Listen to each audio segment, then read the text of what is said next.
Resigning resigning resigning. बहुत सारे दोस्तों को लगता है नौकरी लग गया है, छोड़ दो नौकरी, हम अगला नौकरी पकड़ लेंगे, अपना सा मतलब ओवर कॉन्फिडेंस हो जाता है। तो इसी विषय पर मैं बात करूंगा। नमस्कार दोस्तों, मैं रंजन कुमार आप लोग को इस वीडियो में एक बार फिर से स्वागत करता हूं। वीडियो पर अगर आप पहली बार आए तो वीडियो को लाइक कर दीजिए, चैनल को सब्सक्राइब करिए ताकि मैं वीडियो डालूं तो आपको नोटिफिकेशन मिलता रहे। चलिए मैं वीडियो शुरू करता हूँ। बहुत दिन पहले मैं एक वीडियो डाला था जिसमें मैं बताया था कि अगर आप किसी कारण से रिजाइन दे देते हैं तो दोबारा से भी ज्वाइनिंग हो जाती है। उसका कंडीशन के बारे में मैं बात किया था। तो उस पर भर भर के कमेंट आ रहा है कि सर मैंने 20 दिन पहले रिजाइन दे दिया है, फिर से दोबारा ज्वाइन करना चाहते हैं, क्या करें। बहुत सारे दोस्त ये बोले कि सर मैं 2010 में नौकरी किया था, 2015 या 14 में हमने रिजाइन दे दिया है, फिर से दोबारा ज्वाइन होने का कोई चांस है कि नहीं। कोई बोला है 20 दिन से सर हम छोड़ दिए, कोई बोल रहा है कि 5 महीना हो गया, कोई बोला 4 महीना। पूरा कमेंट बॉक्स जो है सिर्फ रिजाइनिंग के रिगार्डिंग भरा हुआ है। तो मैंने सोचा कि चलो एक बार और से मैं क्लियर कर दूं कि रिजाइनिंग के बाद ज्वाइनिंग कैसे होता है। देखिए नया नया आते हैं, भर्ती होता है, अगर जाते हैं ज्वाइन करते हैं, थोड़ा सा डर आता है, उनको लगता है कि नहीं मेरे से ये नौकरी नहीं होने वाला है, छोड़ के चले जाते हैं। उसके बाद में पछताने के अलावा कुछ नहीं रहता है। फिर बाद में अफसोस करते हैं, फिर वो सर्च करते हैं कि दोबारा ज्वाइनिंग कैसे हो सकता है। और सर्च करने में मेरा वीडियो आता है, देखते हैं कि हाँ ये तो दोबारा ज्वाइनिंग के बारे में बताया है, फिर वो वीडियो भी पूरा नहीं देखते हैं और कमेंट कर देते हैं। देखिए मैं बताता हूँ, रिजाइनिंग के बाद ज्वाइनिंग होता है। मैंने जो बताया है वो गलत नहीं बताया है। रिजाइनिंग के बाद ज्वाइनिंग होता है। मेरे साथ बहुत सारे दोस्त हैं जो पहले रिजाइन दे दिया था किसी कारण से और दोबारा ज्वाइन किया है, फिर ड्यूटी कर रहा है, मेरे साथ ड्यूटी किया है और हम लोग साथ में रहते हैं। श्रीनगर में भी हमने साथ में रहा है। तो देखिए कुछ कंडीशन होती है रिजाइनिंग देने की। वैल्यूएबल रीजन होता है कि हमने रिजाइन दे दिया है।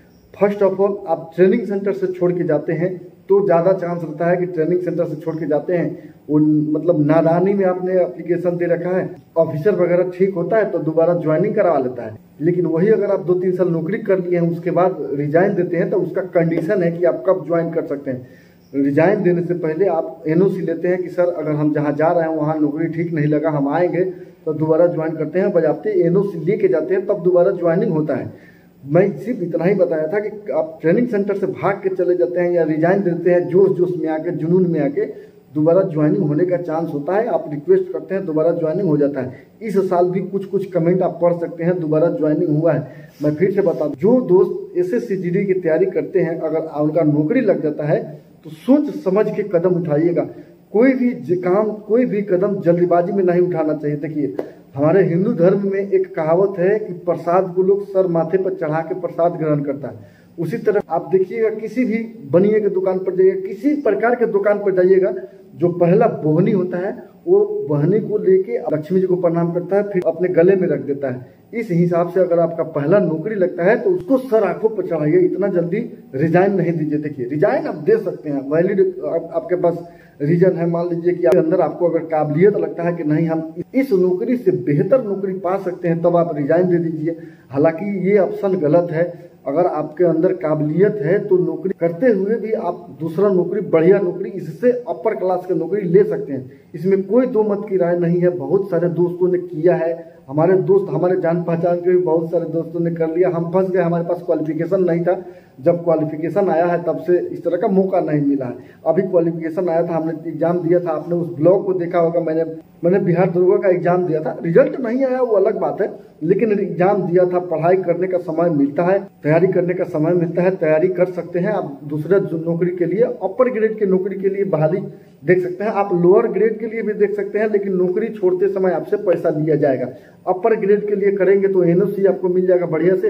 एनओसी के बाद आपको पैसा भी नहीं मिलेगा। प्लस में अगर उस नौकरी पे जाते हैं जहाँ पे आपने पोस्ट के लिए अप्लाई किया था, उस पोस्ट पे अगर आपके लिए सुटेबल नहीं है तो आप रिटर्न आ सकते हैं इसी पोस्ट पर। इस हिसाब से हमने बोला था कि आप रिजाइन देकर दोबारा ज्वाइन कर सकते हैं।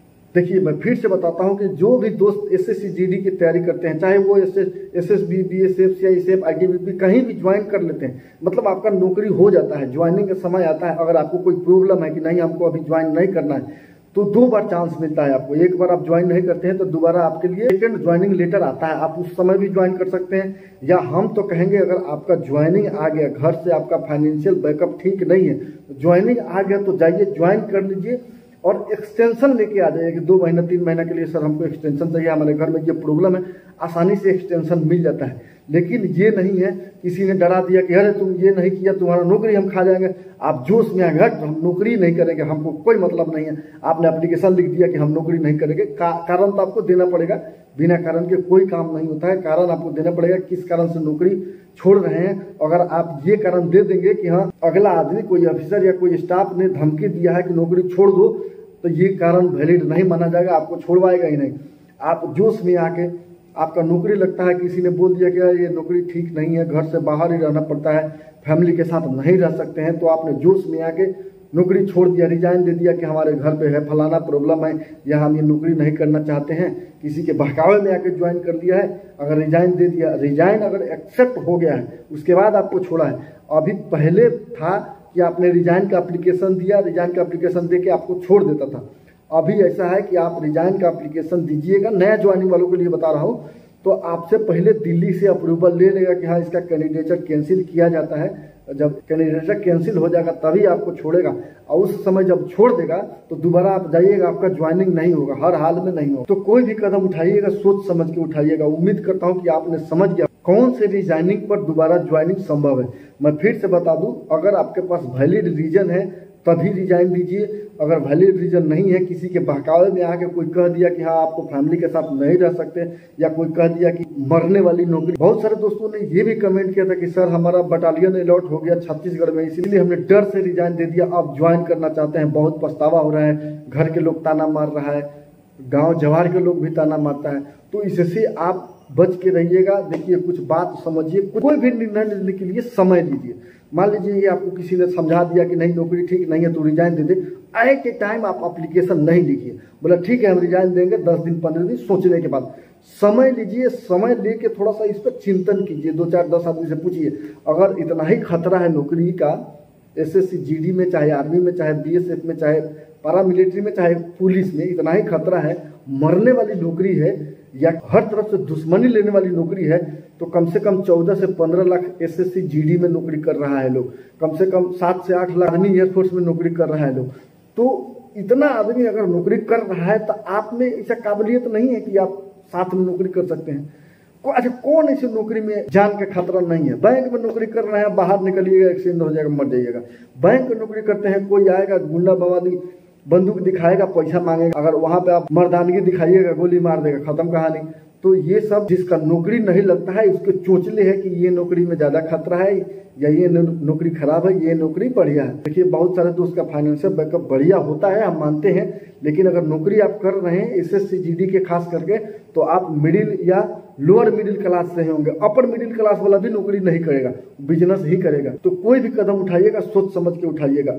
अगर आपको कोई बोलता है कि ठीक है तुम नौकरी नहीं कर सकता है, ये नौकरी ठीक नहीं है, तुम्हारे लायक नहीं है, तुम तो किसी ऑफिसर ग्रेड में आना था, जाना था, तो आप पहले चिंतन कीजिएगा। पहले तुरंत एट ए टाइम आप एप्लीकेशन नहीं लिखिएगा। मैं खास करके उनको बोल रहा हूँ जो नया ज्वाइन करने वाले हैं या नया ज्वाइन करने के लिए सोच रहे हैं, एसएससी जीडी की तैयारी कर रहे हैं, उनके लिए मैं बोल रहा हूँ। चलिए उम्मीद करता हूँ कि ये वीडियो पसंद आया होगा, तो वीडियो को लाइक कर दीजिए, चैनल को सब्सक्राइब कर दीजिए, और इस वीडियो को उन सारे दोस्तों को शेयर कर दीजिए जो एसएससी जीडी की तैयारी या की कोई भी बेल्ट कैप की तैयारी करते हैं, तो उनको शेयर कर दीजिए। चलिए फिर मिलते हैं अगले वीडियो में एक नए टॉपिक के साथ, तब तक के लिए नमस्कार, बाय बाय, जय हिंद।